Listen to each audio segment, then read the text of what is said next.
Spring break was supposed to be a week of partying, sun, and total freedom. We had been planning this trip to Myrtle Beach for months, renting a beach house right on the sand, away from the crowded hotels, away from parents, away from responsibility. Just me, my best friend Nick, our girlfriends Lisa and Emily, and our two other friends, Mark and Dylan. We were all sophomores in college, and this was going to be the best week of our lives. Or at least that's what we thought. The drive to South Carolina was long, but full of excitement. We blasted music, talked about all the wild things we wanted to do, and joked about how many drinks we'd be downing each night. None of us had ever been to Myrtle Beach before, but we had heard stories. Wild parties, crazy hookups, and miles of perfect sand. Our rental house was beautiful. A massive 3-story beach house with a wraparound porch, huge windows that overlooked the water, and even a private boardwalk leading straight to the shore. It was a little older than we expected, but it was cheap, and we figured that was just part of the charm. The first sign that something was off came as soon as we arrived. Lisa was the first to notice. "Why is the whole street empty?"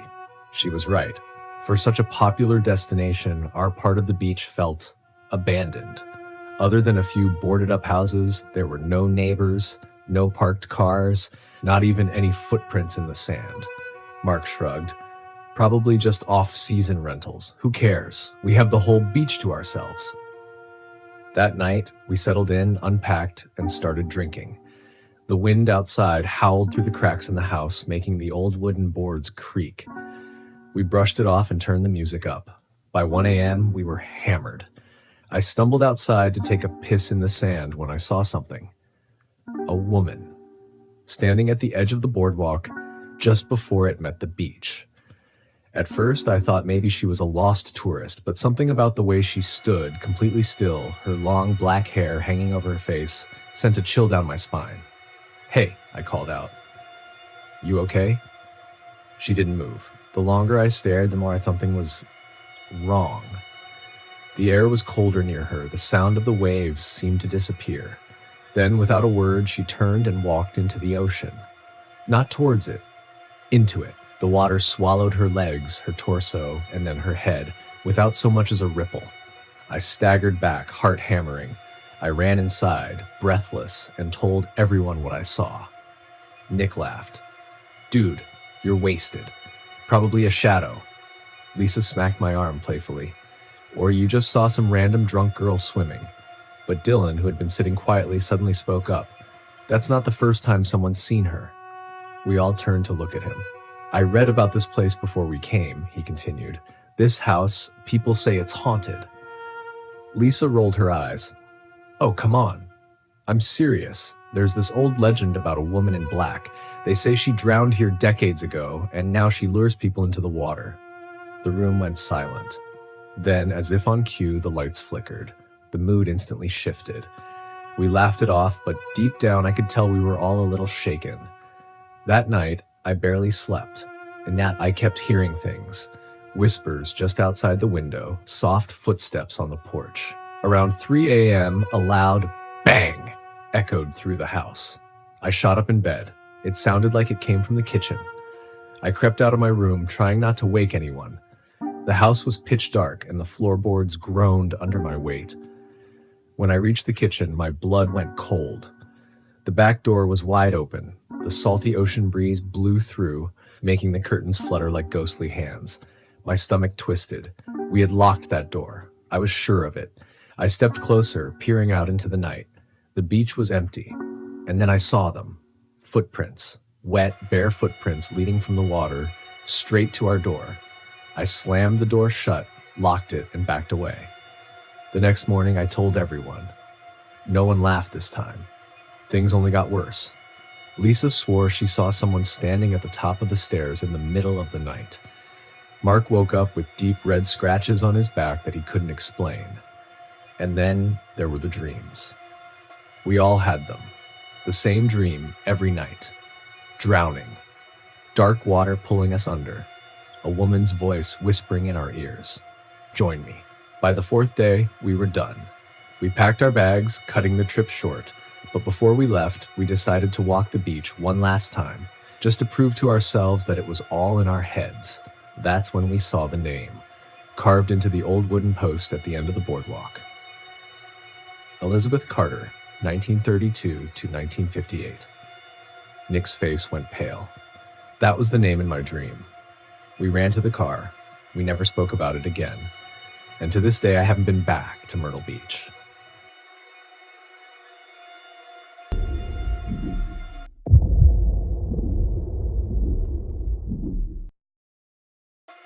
We had been planning the trip for months.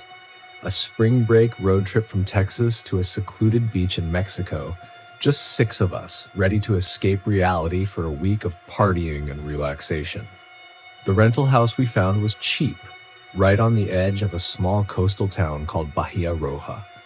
The pictures showed a beautiful stretch of empty beach, a fire pit, and a private dock leading out into the water. It seemed perfect. The drive down was long, but we were in high spirits. By the time we arrived, the sun was setting, painting the sky in brilliant shades of orange and pink. The house itself was old but charming. White stucco walls, a wraparound porch, and a view of the ocean that felt like a dream. As soon as we got out of the car, though, we noticed something odd. There were no other houses nearby. The nearest one was almost half a mile down the beach, and we hadn't seen a single soul since entering the town. "Guess we'll have the place to ourselves," Jake said, hauling his suitcase inside. It wasn't until we were settled in that we realized how quiet it was. No sounds of seagulls, no distant hum of traffic, just the waves crashing against the shore. That first night, we partied. Drinks, music, dancing under the stars. Around 1 a.m., we wandered down to the beach, our feet sinking into the cool sand. That's when we saw the first sign that something was wrong. A boat. Not just any boat, an old, rotting fishing boat, half buried in the sand. It hadn't been there when we arrived. "Was this always here?"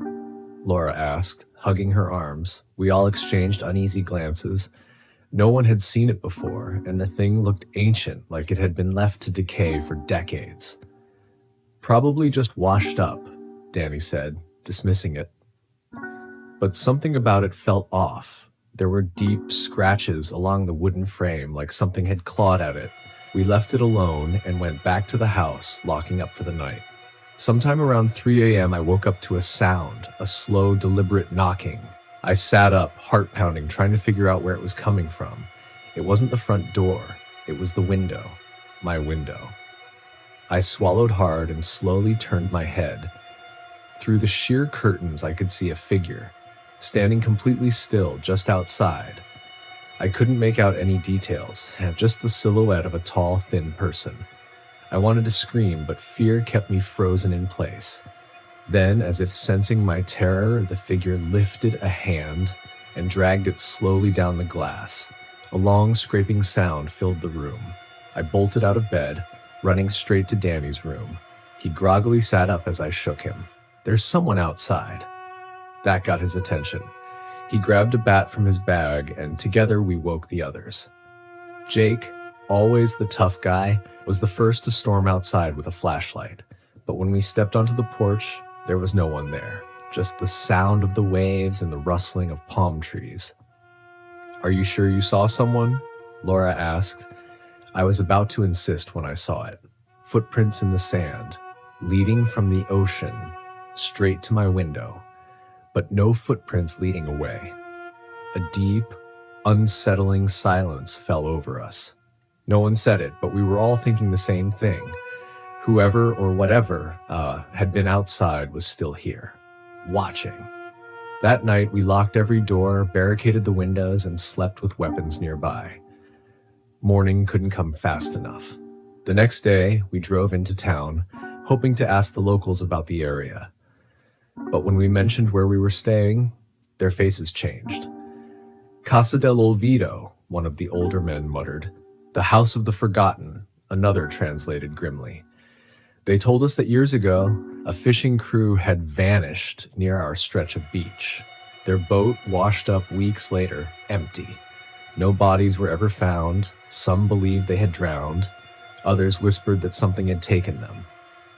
But the real curse, an old woman warned, is for those who stay there.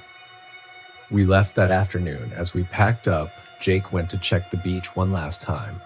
When he came back, he looked shaken. "The boat's gone," he said.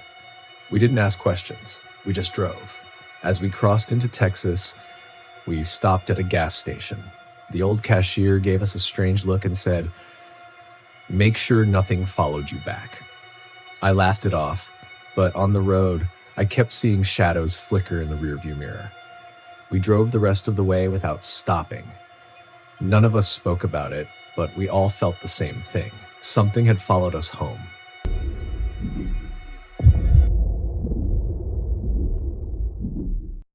It was supposed to be the best trip of our lives.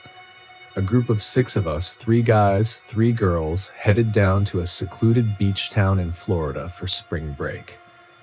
We had rented a cheap Airbnb, a rundown but spacious old house right on the edge of town. The pictures looked decent enough, and for the price, we couldn't complain. When we arrived, the place was off. It smelled damp like salt and mildew, and the floorboards creaked with every step. The owner, an old man named Joe, handed us the keys and muttered something as he left. "Don't go out to the dunes at night," he warned, "and if you hear whistling, lock the doors." We laughed it off, assuming he was just trying to scare the out-of-towners. That first night, we hit the bars, got wasted, and stumbled back to the house around 2 a.m. As we approached, we noticed something strange. The front door was wide open. "Did someone forget to lock it?" Jake asked. None of us had. We were sure of it. The house was silent inside, just the old furniture and dim lighting greeting us. But something felt wrong. The air was heavy, and it smelled like seawater, though we were a good half-mile from the ocean. Trying to shake the unease, we locked up, shrugged it off, and went to bed. Then, around 3:30 a.m., I woke up to a sound. A faint, distant whistling. It wasn't a tune, just a low, hollow whistle like wind squeezing through a crack in the wall. But there was no wind. The trees outside were still, the air humid and heavy. I sat up and nudged my friend Lily, who was sharing the room with me. "Do you hear that?" She groggily nodded. "Yeah, weird." Then we heard footsteps, slow, deliberate, just outside the house. I grabbed my phone, using the flashlight to peek through the curtains. Nothing, just the moonlit dunes stretching out behind the house. Then, as I turned off the light, something shifted. A figure, tall, thin, and hunched, was standing at the edge of the dunes. I couldn't see its face, but it was watching us. I could feel it. Lily must have seen it too, because she gasped and yanked the curtain shut. "What the hell was that?" "I don't know," I whispered.